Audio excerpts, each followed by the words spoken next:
Ал қыздар енді мохитоны тек қана жазда емес, қыста да ішетін боласыздар. Міндетті түрде жасап көріңіздер. Жеміс-жидектерімізді жақсылап жуып тазалап аламыз. Банкамыз бен қақпағымызды міндетті түрде жақсылап парлап дайындап алатын боламыз. 2 литрге 200 грамм, 3 литрге 300 грамм шекер саласыздар. Енді апельсиндерімізді, лимондарымызды жақсылап тазалап, дәнектерін алып, ыстық су құйып, қышқыл дәмін барлығын шығарып алатын боламыз. Төгіп тастаймыз. Суын енді банкаларымыз дайын.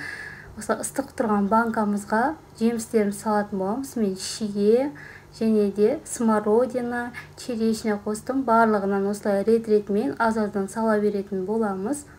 Егер 3 литр болса көбірек саласыздар. Өріктен 3-4 дана салдым.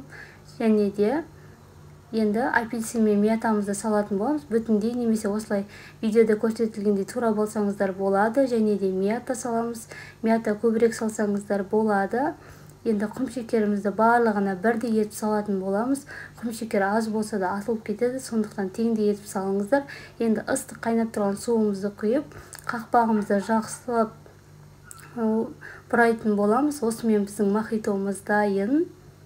Енді осылай жақсылап аунатып, астындағы құмшекердің барлығын түсіріп алатын боламыз ыстық күйінде.